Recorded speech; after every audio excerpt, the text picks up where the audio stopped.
bit weird if we're both stood up here, isn't it? I quite like it. Yeah, it's nice. Salway's going to do the setter stuff. So any questions you have on setters, so I can step away from you a little bit there.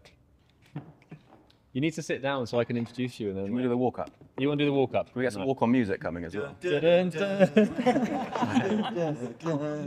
Bring out the Salway.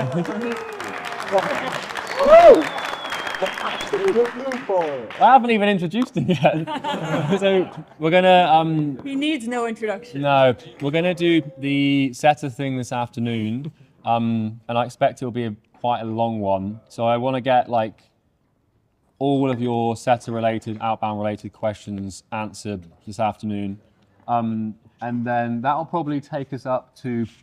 I mean, it's 2:15 now. So if we don't quite finish the day with this, then we'll move on to the next thing. And then tomorrow we'll do some sales and probably have Bo do ops and finance. And if there's anything else, we can go into it tomorrow. You've already done a round of applause, so I'm just going to pass it over to him. So crack on, mate. Go on then. Right. So I think the best way to do this is if you just kind of shout out exactly what you're struggling with, exactly what you want me to talk about, and then we can bounce some ideas off each other and go from there. The ad funnel system with the phone calls. Yes, yes. Yeah, so we've just built out a whole new ad setting system. So we are retargeting people who have like opted into Charlie's paid ads online, and we've got a whole new system that's working really well for that. Make sure you talk nice and loud, mate. I'm talking loud. Can everybody hear him? Louder. Well, I've got like a long list of questions. That's kind of a brain dump. Okay. Should we do that now? Or? Should we just start getting them out and then we'll start writing them down if we need to? Yeah, might not be specifically related to setters, but it's appointment booking related. Okay. So first one's, what revenue level could you get to only running outbound systems? Okay. So like revenue to start paid ads? Yeah. Or limits of outbound? Yeah. Cool. What system would you run first, second, and then third if you're just doing outbound systems? Okay.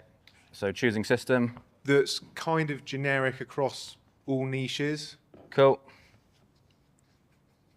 Yeah, like what system is like the most simple and requires the least updates and upkeep?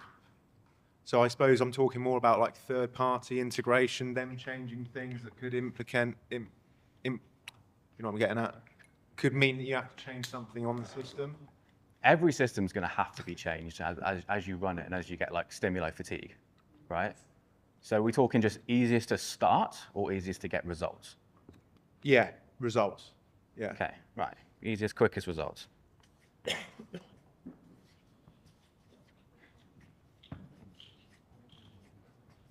Cool. How many more have you got? Like 2, 3 more. Cool, cool. Incentives and bonuses for setters and head setters. Nice one. Yeah, and then KPIs and expectations with setters, when Cool. to fire, how many setters per closer. Yeah, that's about it. Right. Don't ask too much then, mate. Yeah. I was expecting a lot more, so that's not too bad. What's that? I was expecting more, so that's... I've got about 17 here. Okay. Can I chuck a really wide one in and just say LinkedIn? Yeah, of course. And then maybe get a bit more specific when we speak about that. Yeah, sure, sure. Cheers. Use automation weave alongside setters, you know. Yeah.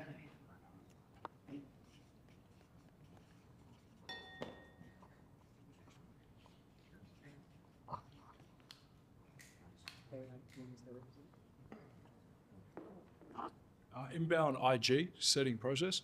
Okay. Inbound setting from TikTok, if that's possible. I'll be honest, I've never, ever used TikTok. Have you done Twitter?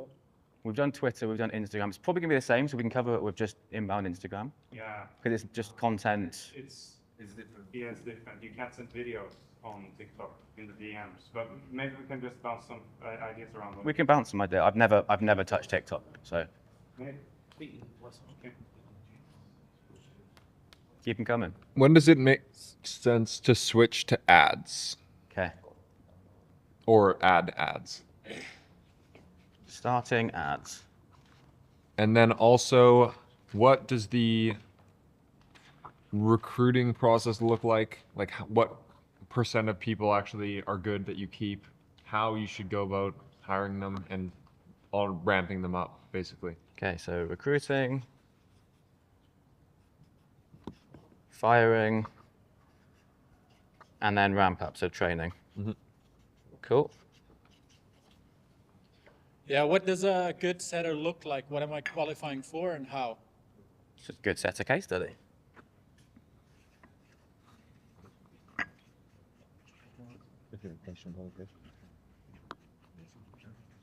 Anything else?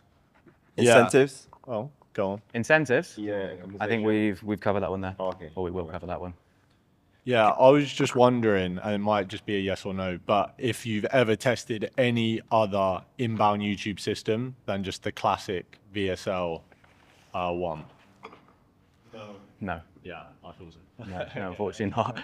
Pipe down, please. Communication between closers and setters.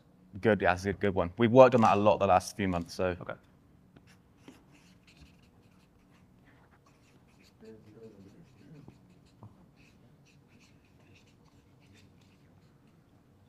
When and if it, I guess, when does it make sense to maybe add another outbound system, or if that ever makes sense?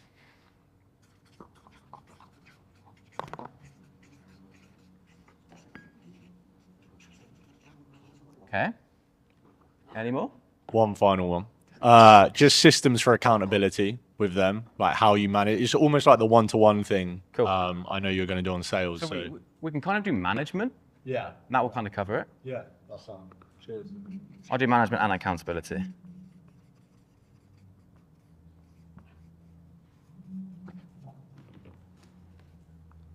Don't know if anyone said tracking and systems. So kind of with KPIs, actually. Yeah, we'll cover that in Guess tracking. that, KPIs. yeah. And then did someone say automation? Yeah, someone said automation. Did anyone say, sorry, did anyone say hiring? Like where to find the good setters? We'll put it down, but I think we put it on the last page. I can't remember. Any more? All good? Oh, there's got to be more than that. Surely. You scroll through that a little bit, just for some inspo. Oh, we've got it all ready to go.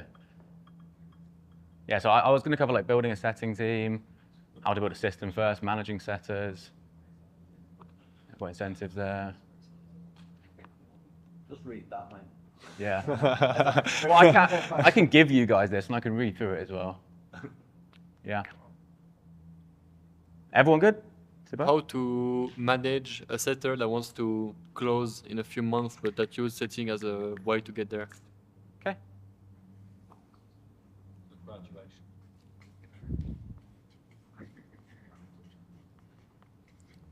Firing. We'll do hiring / firing. Troubleshoot competence, like skill. Troubleshooting competence? Yeah. Okay. Or just troubleshoot. We'll just do assessing skill. Yep.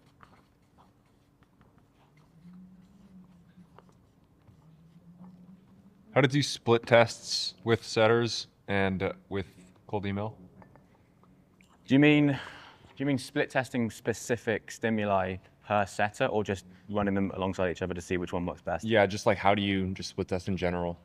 Okay. Like would you do it with the same setter and then roll out to the rest of the team if it works, or just how do you go about that? You'd never split test with a person.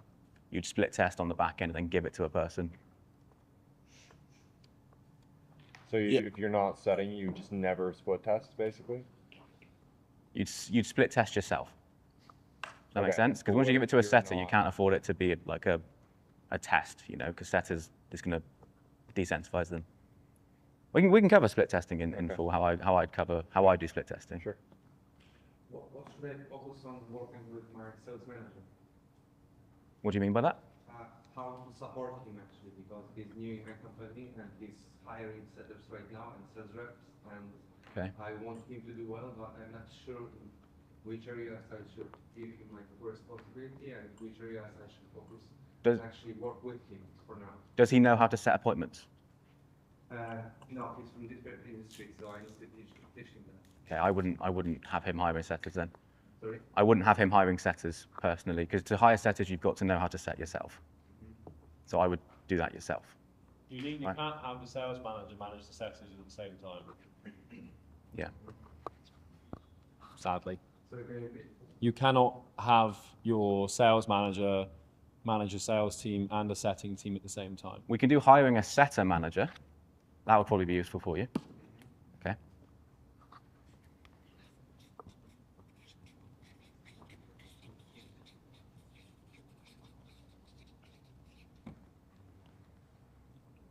Managing a setter manager. Ooh, yeah. We'll do hiring / managing. Yeah. We'll do the whole one for that.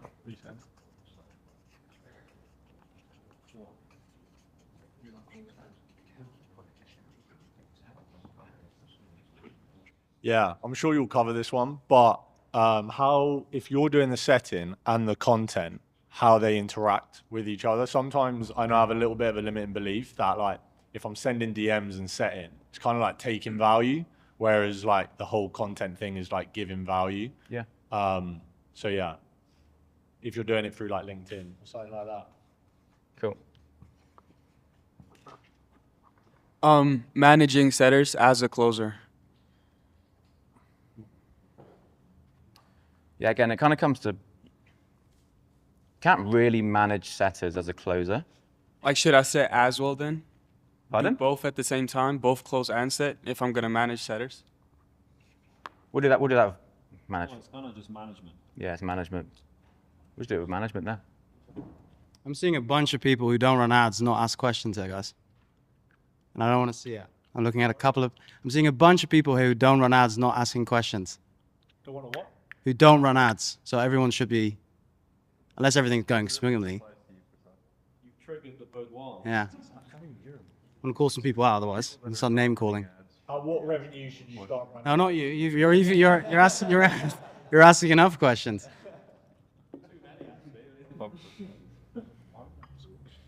Any more? Very interesting. How often should you update the SOPs? Cool. Good question. That's spelt wrong, just ignore it. And how often should you update the stimuli? Like the opening, the A1? I just spoke to Charlie briefly about this, but while we're on SOPs, like a central, I've seen yours now, but it might be useful for everyone else, central hub for SOPs and how you like create them and stuff. Cool. I think the hub bit is really important. Yeah. Yeah. Cool. If you could come up with like an outbound script. Script writing, that's going to be a huge one.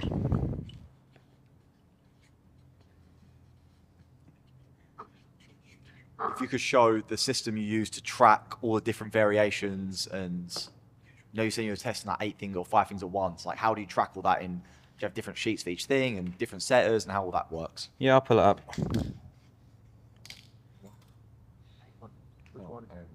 How to have multiple setters in one inbound account, inbound IG account? This is something I've never done. Okay. I'll be completely transparent with you because one setter can competently manage like 30K of followers, right? Yeah, I wouldn't have any more than one, truthfully, managing one inbound system for an account. Lead sourcing effectively. Yeah. Efficient.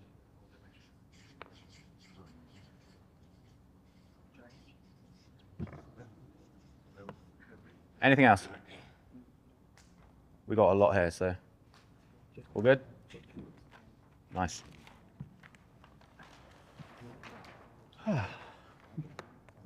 Right, so ad set. Buying LinkedIn accounts. Again, this is something that we're still working on. I've got a system, but it's you have to deal with someone who's not very nice. But it works. Hate that guy. Yeah. one you've got like a flag for. Oh, you remember something? No, I never read from that guy. Cool, so ad setting, we'll start with that, all right? How many of you are running paid ads, by the way, right now? Cool. How many of you have inbound content systems right now? Sorry? Inbound content systems, you're posting content, getting traffic in.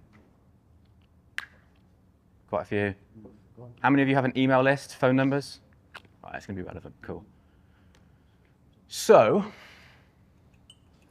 the ad setting process is relatively straightforward, right? The first thing that we need to gather is just opt-ins, okay? We need a phone number of a lead who's interested in our services, okay? And we can get that from running paid ads, lead magnets if you're running like inbound, email newsletters, and also, one thing that we haven't tested but is viable because we know other people in the industry do it, outbound setting. That way? Yeah? Just volume up a little bit, yeah. Okay, cool. You can also do like free giveaways, attach it to a funnel and collect information that way. We don't do that personally, but I've seen it work very well. Okay. If you've got a big socials, that's a good way to do it. What's an example of that? You've got like a PDF on something. If you've got a big Instagram or a big YouTube, you get a funnel. Yeah. You give it away for free. Just give the information. Yeah, Yeah. like a lead magnet. Yeah, I guess that's Yeah? where. Yeah. YouTube videos. Yeah.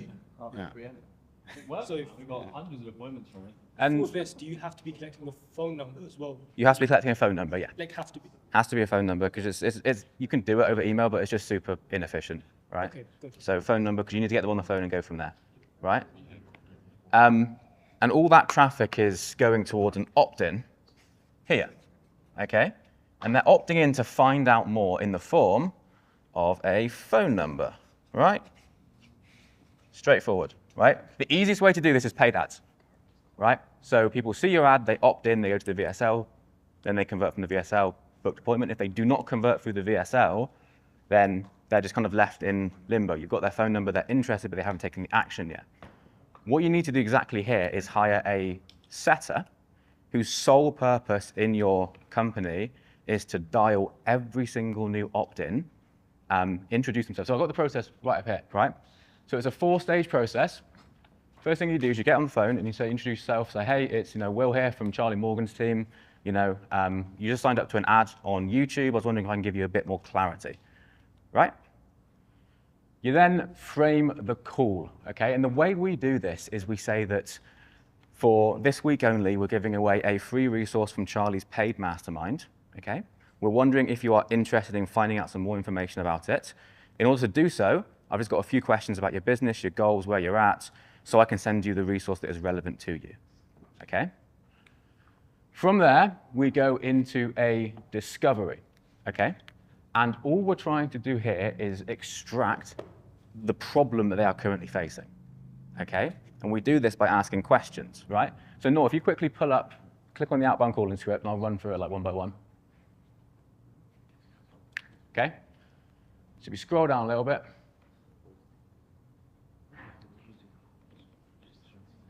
Cool. So pretty straightforward. Hey, this is Seta from Charlie Morgan's team. I was calling about the ad you just signed up for on platform, YouTube ads. Wanted to check in and see if you ever access everything okay. I'm not sure if you read this on the landing page, but you were also supposed to get a training from one of Charlie's paid masterminds. Did you manage to download that okay? It gets them thinking. They're thinking, oh, I can get some actually free value from like answering the questions from him. They were never meant to get that, right? No. No, they weren't meant to get something, but it makes them start thinking like, oh, okay, it lowers their barrier to entry and lets them actually give them some information about their company and their problems and where they're at because they think they're going to get something at the end.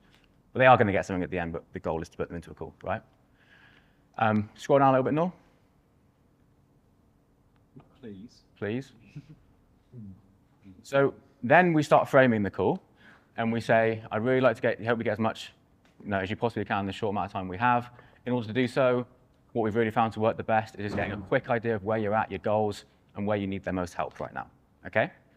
Noor, please scroll down a little bit. Pretty please. Up a little bit, up a tiny bit. There, leave it there.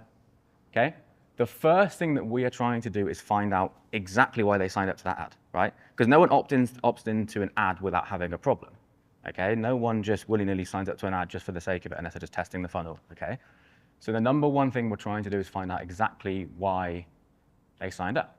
Okay, so we say, cool. So what's the biggest problem in the business for you right now, if anything? And for most people, it's going to be offer, appointment, sales, support, and we just want to get a tangible thing from them right there and then. So for example, if it's appointment booking, right? The setter's number one goal is just to dig deep. He's like a detective. He's got to find out exactly why that's a problem, how long it's been a problem for, get tangible data like numbers about how many appointments he's booked, how many he wants to be booking, and just find out as much information as possible, right? So we say questions like, tell me more, what do you mean when you say like appointment booking? What do you mean exactly? What are you currently doing to book appointments? The main thing we're trying to do is just get a clear, concise overview of the problem they're facing right now, okay? So I've got an example here of how we chunk down on that. And the main goal is like, this part of the call will take about 10 to 20 minutes sometimes, okay? Because that setter, he's not worried about setting the appointment. All he's looking for is reasons to disqualify this person, okay? Because the person on the other end of the phone will tell you everything that you want to know to get onto the calendar. So your setter's got to almost act as like a barrier to, you know, hey, is this guy actually qualified? Is he a time waster? He does it by asking these questions. So for example, if they say appointment booking, you'd probe in a little bit and say, what do you mean when you say appointment booking? Then he says lead generation. Okay, how are you currently generating leads right now? Last month, how many appointments did you get? What about the month before? So you booked 3 in the last 2 months. How many of them were the perfect clients? And the goal here is to make them, just to create some doubt in their mind, right? So if they say, oh, I'm currently doing cold calling. Oh, how many appointments are you booking per day with cold calling? Oh, 2. How many hours are you cold calling? Oh, I'm doing about 2 hours. How many dials are you doing? 50. Do you really think 50 dials is enough to, you know, get to where you want to be in the business? And what you're trying to do is get them to admit defeat and make them start thinking, oh, maybe what I'm doing right now isn't the right way to approach this.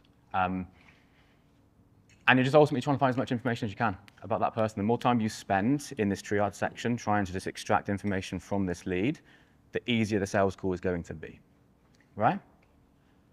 And then from there, you go into the goal. So you tie that back in and say, right, so let's say we figured out cold calling and you were able to do like 400 dials in an hour. Like, what's the goal? How much do you want to be earning per month in revenue, okay? Pretty, you know, high-level overview of it, but the main thing is you're just trying to find out the problem they're facing, okay? Any questions so far on that? How long would this discovery call usually last? If it's a good set call, sometimes 30 to 40 minutes. Is a sales guy not just repeating the same process again, though? Like, yeah. Like, ideally, you want it around like 15, 20 minutes. But like, if they really do have a problem, you can just keep going and keep going. And if they were to say, oh, I can't, do you ask them, have they got that time at the beginning? Or do you just assume they've got the time, and if they cut you off, then you rebook them, you just chat with them and look again, or? No, you just keep asking them questions to keep digging into it. If for example, it's going on a long time and they want to leave, then you can schedule a follow-up call. But like, the main goal is just keeping it on that call. Right. It shouldn't really be any longer than like 15 minutes. Yeah. Like any more than that, and the setter's just talking too much. Yeah. What do you use to communicate? What do you use to communicate this back to the closers? How do you feed this back to? So I can go into that a little bit later. What we use is a set calls channel, okay? And it's a Slack channel that involves all of the closers and all of the setters. The minute a setter books a call from the paid ads, they'll put all the information they got from that call into a channel, right?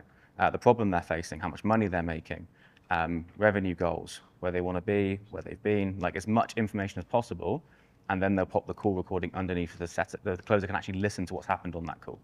So the setter's going into that call knowing exactly what problem they're facing, where they want to be, and it's going to make it like they can hop on the call and they'll just know exactly where they want to be. They can skip most of them, well, they won't skip the discovery, but they can go through the discovery knowing exactly what that problem is for the person. When the person agrees to the call, I'm assuming that then moves to Calendly. Yeah, when you book the call, yeah. And then who fills that out? Is it the setter, or do they just send a link over to book for the prospect to do it manually?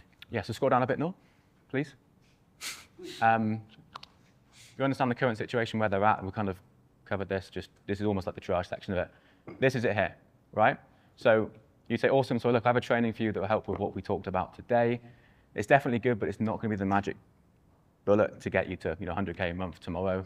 We have clients in the online consulting space doing numbers way bigger than that, regardless if you're interested in becoming like a private client or not. I can pair you up with like Vince, he's Charlie's right-hand guy, he can show you some of the frameworks. methods to hit goal, and then they'll book them in on that call. Most important thing is once you've actually booked that call, if you scroll down a tiny bit, please, Noor, you'll lock in the booking onto the rep's calendar and get them to physically confirm it on their end on the Google Calendar as well, because that increases show-up rates massively if they've confirmed it. Cool. Yeah. Yeah. So the booking form that they're booking the prospect on, is that just a quick name, phone number, and like what is that? Is that the real booking form, like the normal questions you have, or just a short version of that? No, it's the exact same like Calendly that we normally use. Okay. So if you scroll up one more time, Noor.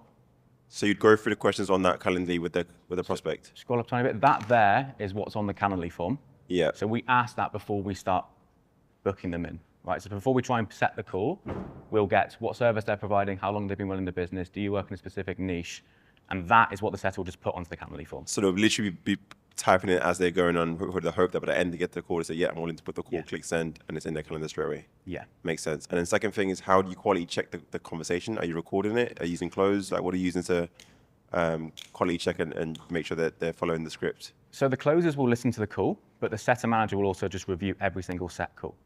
So I mean, like, how what's the tool you're using to record the setter's call? So we use a CRM called Aloware, Aloware. It's just all of our opt-in leads get funneled automatically into this CRM, then the setters are just dialing from there, and it automatically transcribes and records the call that you can upload straight away. Interesting. Okay. Yeah. How do you ensure really fast speed to lead?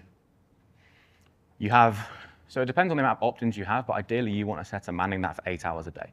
So the minute an opt-in comes in, within 5 minutes, they're getting a call from they're getting an automatic SMS and a call from the setter. Are you tracking what your speed to lead is? We don't track it per se, but I know that I've got 2 setters working a collective 16 hours throughout the day, and they are just there 24/7. The minute a new opt-in comes in, they call it. So they literally have that Aloware dashboard up. Open at all times. Open all the time. As soon as one comes in, bam, it's just going to call it. So they'll have 2 versions of it open in like 2 different screens. Yep. One side will be new leads, calling it straight away, because speed to lead is so fucking important. Yep. And then whenever they've not got a new lead coming through, they should be calling up and power dialing the old leads from the last like 2 or 3 days. Cool. And so let's say they call the lead doesn't pick up. What do they do? They'll send a 3-sequence SMS just saying, hey, it's Setter from Charlie Morgan's team. Saw you opted into our ad, just tried to dial you. Let me know when it's a nice time to call you back. And just, do you call them on like via phone number or just like WhatsApp? It's phone number. So we have, if you use Aloware, which is the software we use, you can buy local presence numbers. So whenever they get a call up, it comes from somewhere within like a 50 to 100 mile radius of where they live. So the pickup rate's really, really high. And how much is the software? About £300 a month for the base fee. More setters, it's got more money. Any reason why you guys don't use close? The function is there to record the call and transcribe it. We do use close, but it's linked to the person's name as well, and the closer can automatically see the lead. We've only just finished building out close, haven't we? Yeah, you can use close. It's sufficient. It does the job. Aloware gives you better functionality of local dialer, like in terms of that's going to help you pick up rates massively. But close is solid. Like when I running setting teams and had setting teams, we were lived and breathed in close. Close is sick, but Aloware is pretty solid in terms of the pickup rates with the local numbers. I guess technically as well, you don't want to mix up the lead flow of potentially unqualified leads in close, and because close is technically there to track your actual potential clients or prospects you've got booked in for a call. You can use close, but we've got close set up literally right now just for closers. Yeah, you know, so I think for it's good to keep booked separate. calls onwards. Anything pre that, like no new leads are being populated in close right now. It's new bookings from that point onwards. So Yeah, you can use it. There's loads of ways you can do this. Like we talked about go high level yesterday, close, Aloware, but yeah, for setting specifically right now, Aloware is pretty solid. Yeah, no, I appreciate that. Communicate with each other closing out there. Do you recommend you go across the? You can. We do. You can. I don't know the functionality, but we don't. We're not actively doing that because we've got. I think Calendly is the middleman. So once it's booked, once a setter books in, it goes to Calendly, then automatically zaps to close. Yeah. With the opt-in the phone number, do you have any kind of verification on the phone number to make sure it's real? Otherwise, people, I can imagine, just putting fake phone numbers in just to get to their VSL. Yeah, we just find out by dialing them, honestly. Oh, Like yeah, we dial the number, if it doesn't go through, we just delete it. Yeah, that's a very good point. Yeah. Yeah. 'Cause we probably could set up a Zap for it, but because I've got setters working 16 hours a day, it's not, I'd rather them just dial than cancel it. Yeah. Where do you find someone to actually do this? Or do you have to try yourself in the same way you would have to learn how to set before hiring a setter? So these kind of setters are going to be different from outbound setters. With outbound setters, it's very much you don't need to be talented. You just have to follow SOPs. For this, you almost have to be a closer. You have to think like a closer, right? The best way to do it, that we're experimenting with right now, is before you hire a closer for your company, have them on these outbound dials for the first few months or few weeks. And once they've proven themselves and that you can show that they can, close on a mini scale, then you put them in as a full-time closer for your company. But these have got to think like closers, act like closers, because they're selling pretty much. They're selling a discovery call rather than convincing someone to hop on a discovery call. And how does the compensation structure work with that? Is it different from inbound setters? Because obviously they're calling, they're doing a bit more. You have to leverage it in much higher on the close, right? Because these guys are going to be getting a lot of volume. So if you incentivize for booked appointment, then they will be working a lot of appointments, and they're not incentivized to really dig deep on these questions and actually make a set that's closable. So ideally, what I would recommend doing is just percentage on the close, and that's it. Yeah. Only on close, not even Well, books. right now we're experimenting with this, which we're probably going to change because it also has its downsides. Is right now we're paying per show and a percentage of upfront cash collected, which is working all right. But what we're probably going to shoot for is either a set percentage on upfront or a set flat fee for a sale. So let's say like $500-600 per sale. The issue with incentivizing for a booked appointment or a show is even if they don't feel like they've extracted all the information they need on this call, they will just put them through to the calendar anyway because they know they're going to get paid. Yeah. So if we were to rebuild it, it would just be like flat percentage of cash collected up front. It's better than nothing though, because we did appointments for like a month, Yeah. incentivized for the appointments. So we paid on the appointment level, the show level, and the close level. What we saw was that the reps were just putting everything through because the soonest, the earliest point of dopamine is what the reps will focus on. And that's always the case with incentives. This is why selling something low ticket is stupid, putting it frankly, is because the rep will always prioritize feeling good over the thing that pays them the most money. So you need to make sure that their incentive is in line with the incentive of the actual company, which is the sale, right? And what if your closers are having that month of a dip? Like, how do you manage? Yeah, this is probably for you. Like, they work hand in hand, really. Like, yeah, it's like it's never really been an issue. You can have it if you've got setters pumping through quality sets and the closers aren't closing. Like, you've got to fix that quickly, because it's the setters aren't going to get paid. So it's like they're accountable to themselves, but also another person. But it's. So say if you recognise that as a manager, would you potentially then still go to the setter? It's not your fault. I think that's just the closer's fault. Yeah, 100%. If someone puts through a good set and it doesn't close, and the communication needs to be open. It's like, hey, this is a good set, man. I didn't close on this call, or I might kind of jump in and it's like, hey, man, this was a good set, but the reason it didn't close is because of X. Keep doing what you're doing, because you don't want that person to feel like they're getting lack of confidence. Oh, I'm not setting good leads. What am I doing? They start changing the process when their process is pretty fucking good, but they just close it and close the deal. But if you've got a solid team, that shouldn't happen anyway. So it's like a top-down thing. Yeah, would you compensate them? Because last month, obviously not on ad setting, but just with the setup, when we put in the new closers, obviously the close rate went down, so he gets a percentage per book call and a percentage per close. Yeah. And last month, I just gave him a little bit of a bonus because he was setting some good calls. And yeah, that's what I was going to. It's not so binary, because you're going to be in situations like that where you're going to have to. You let the setters know it's like, hey, we've got a new guy coming on board. His close rate might not be as good. You might not get paid X amount here. For that reason, I'm going to subsidize it here. There's so many different models you can run. Like some people just give setters a base to accommodate for that. Some people give setters a base to accommodate for that. Yeah. So there's loads of ways of doing it. we quality control these calls as well. So we have a sales assistant who hops on meetings with these setters and also quality controls their calls and their bookings. So even if these setters are doing a really good job, and this is why this works so well, is it's an amazing training ground for reps, right? Because these calls are tough, right? Like we're talking about like cold leads, you have to deal with like some proper dickheads, right?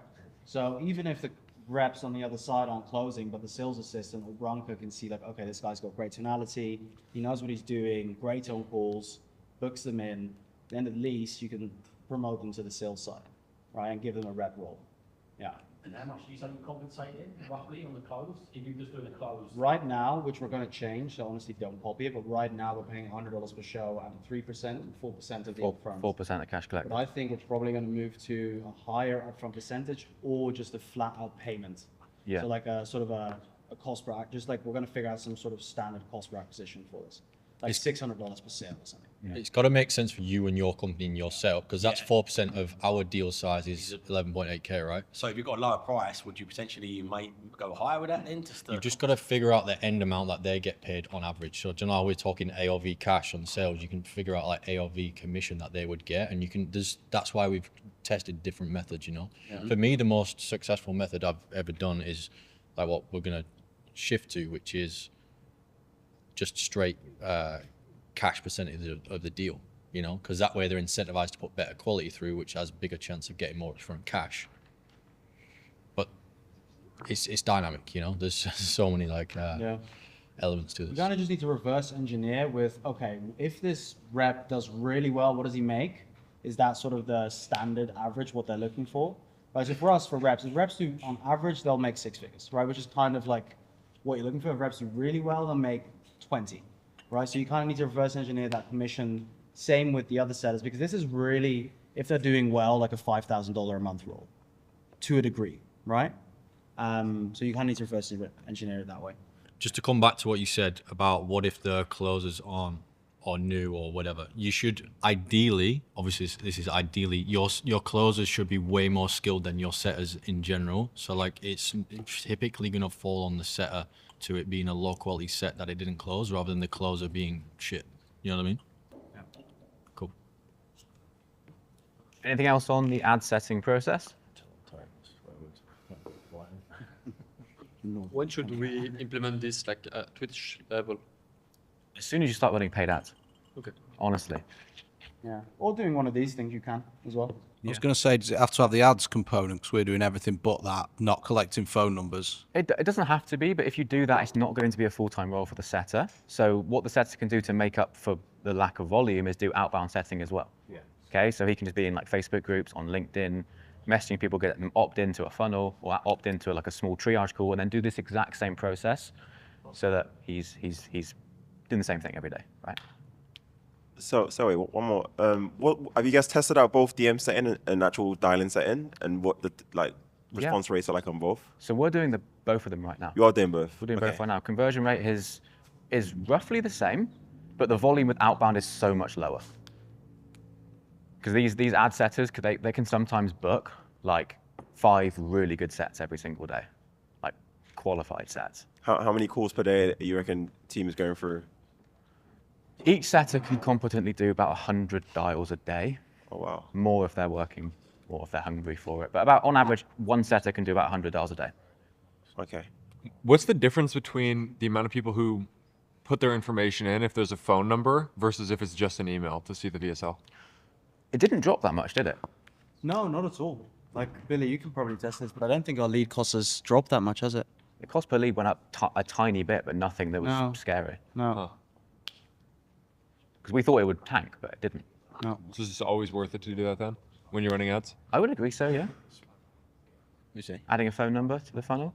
Yeah, I would just do it. Like, we've had this with a lot of clients recently, as far as just advising them to have setters call the leads, whether it's we've had it with the low ticket funnel, and then the same thing for the VSL funnels that we're working with. So I think it's something you should do from the start, because if you don't do it from the start, there's a level of inefficiency that's happening that you could be squeezing out. So I think from the beginning, have a phone number, and then just like, again, there might be a slight variation, but whatever inefficiency you're creating with a lower landing page conversion rate, you're more than making up for with like quality sets. So yeah, I just advise if you're going to run ads, just do it from the beginning, have a phone number on the funnel, and yeah, have a setting team. Yeah. How are you determining lead allocation? So like when the lead comes through, what setter you get? Are you just putting it into a basket and saying, hey, whoever picks it first takes the opportunity, or you allocate into each? Well, yeah, we do time zones, but if you're targeting like the same country for all your ads, it is just a bit of a free for all. If you've got like a CRM on the front end that can like divvy leads to certain setters, do that, but we don't have that. Well, They we've just- done. We've got figured out where we have two setters. Yeah. And one does American times and the other does European, right? So it's kind of like 16 hours of the day covered. Yeah. So you also get that speed aspect, but they're not clashing with each other because they have shifts. Yeah. Yeah. So one person finishes and the next, when the person finishes, all the leads after that will be for the other one. Yeah, makes sense. Makes sense. Yeah. And then with the DM setting and the dial-in setting, are they responsible for both those two things, or you want other setters doing the DM setting? No, we have two completely separate teams. So then how do you manage the overlap of like if the dialer calls, and then the DM set also then DMs? How do you? They're two completely different systems. So the outbound dialers, they're just calling opt-ins to the paid ads. The outbound setting team are just targeting people on LinkedIn and Facebook. Oh, okay. So it's two different. So you don't DM set the paid ads lead flow. No, You just only dial. You can do that, but we don't. Okay, cool, understood. So what happens when like the person's phone number is wrong or they don't pick up? Like, would you have the setter at all like send a DM to their or like email them or do anything like that? At low volume, you could get away with it, but we just don't. We get 200 opt-ins a day. So it's very much, you call them, if they don't answer, they get added to a power dialer. And then you call all new leads, and then whenever you've not got a new lead, you're just calling old leads for the last few days. You can do emails, but automate them, truthfully. You can do SMS, but automate it. Aside from that, if you've got enough volume, you don't need to mess with it. Are you doing that all through close? We use Alaware. Use Alaware? Yeah. Yeah. In this funnel, are they just opting into a VSL? Yeah. Yeah. Well, they're opting in to find out more information. But this can be a million things. We could do VSL, but this can be we're Yeah. We're going to test an application funnel where the front end is an application, the video's on the landing page, and then the booking happens after. But you can also do free gifts, lead magnets. It doesn't really matter. Webinars, anything. And do they know they're going to get the call? No. Okay, sick. No. Cheers. Which is why it's important to reach out and offer them something first, which is why we say the master content. It's why it's important to reach out and say, we've got this content to give you. Because otherwise, just ask them questions without, it doesn't work. Sweet, that makes no sense. How much has your booking rate increased since doing this? What do you mean? So usually, let's say you're getting a 20% booking rate, just people naturally booking themselves in. Now you've got you guys phoning them up, and you've got people self-booking. The levels do I know? Yeah. Okay. I might have the data. It's like 100. What? But you get like an extra one. You call them up before they watch the VSL. No, so there's a 10-minute delay before they get put into the CRM.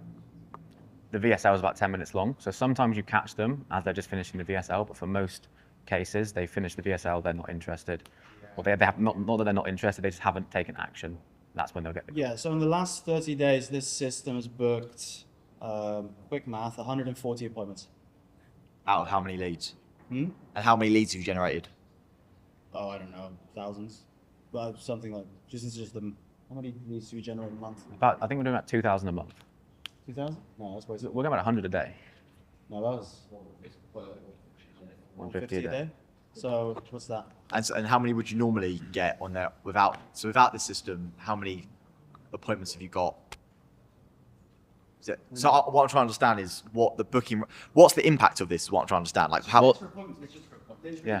Yeah. So It depends. It depends. Okay. So how many self-booked appointments did you get in the last 30 days? From ads alone. From ads. Is this a weird question I'm asking? I think it's... Aaron. Yeah, that's what I'm trying to. Let's they got 200 before. Yeah, So okay, so what do they get before? the percentage. Before, then they've got 40. Like the difference. What's the self-booking calls? Let's say that it's 800 self-booking calls plus the 140.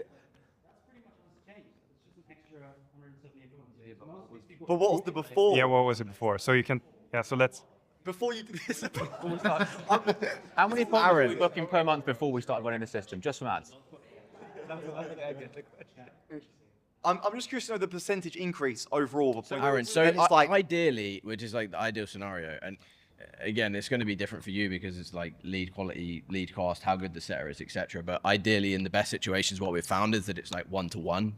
So obviously, doubling your appointments. It's part of this system too, where it's like the setters potentially are booking people that would have booked through the email sequence anyway. But what we've found is, so let's say your conversion rate is like 10%, which is an exact scenario we had for someone that we worked with that implemented a cold caller. Their lead to call conversion rate was 10%, and then once they had a setter, it went from to 20%. So it's doubled, yeah. So there was an initial, again, that's like on average. I think it dipped a little bit after that, but yeah, your setter should hopefully go 1-for-1 with direct bookings. Okay, So, cool. That's yeah, perfect. Thank you. Quick question. Don't get competitive, Aaron. We're all on the same team. Right, balls. I saw the page that you guys have. There's no country code. Do you split it out by countries or? Factors it in automatically. Okay, Some people base. put it in, Okay. but Alloy can track it through an IP address. Okay, got it. Automatically does it. What? I'm not sure if that was a question that was just asked. What percent of these phone numbers are shitty? Honestly, I'd say around 20% of them. Because you get a lot of fake signups, a lot of people just using fake numbers. A lot of people you just can't contact, so like maybe I'd classify that as a shitty lead, but we just didn't get contact with them. 20%, did you say? About? On average, yeah. Any other questions? Yeah, sorry, one other thing. You said that you wait 10 minutes for someone to watch the VSL. Yeah. Do you not think it would be better just to, as soon as they opt in, grab it? Like if they've watched the VSL, if they haven't watched the VSL, you still want to put them in, right? So what's the theory behind waiting 10 minutes before? I don't really want to mess with the ads because the ads work well. And if we've got setters just constantly messing up the flow of someone going to these ads, then we don't want to mess with that. This process is purely designed to capitalize on people who would have never. That makes sense. Yeah. Okay. This cool. is not the argument because we have the VSL after the opt-in, right? Mm. Because the way Cole Gordon does it is like this, but he has his VSL on the opt-in page. So they've already watched the content. So then the only thing that matters is just as quick as possible. Yeah. But for us, they've just started the sales journey. So there needs to be a bit of a delay. That makes sense. All right, thank you. I didn't quite catch the start with the like mastermind snippet thing. Do you call them up and say like, hey, we want to give you this, or have they been informed of that thing before? No, they haven't been informed of it. Okay. You call them up and you introduce yourself and you say, look, we're giving away a free resource from Charlie's paid mastermind.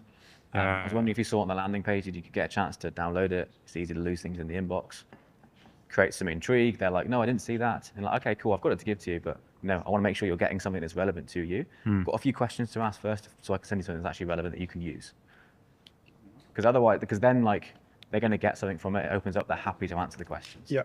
You know? And at the end of it, we don't not send it. So if they're not a fit and they're not, and you can't get them set in, you do send them a resource from the mastermind. You do? Yeah. Okay. Yeah. Oh, And in the resource, would you include like relevant case studies that's kind of like similar to them, or? We don't do that. We're playing around with it with close. So like, you know, before someone pre-books a call, they will get relevant case studies. For us, we just send the mastermind resource and then let them go. All good? We'll send this doc, by the way, in the chat. If you can, if you can make a note of that, put it on the WhatsApp. But we should probably attack these questions because otherwise we're going to be here. Guys, how's the AC? Are you guys cold or warm? A little cold. I think it's good. Okay? Yeah. Yeah. I'm okay. Right.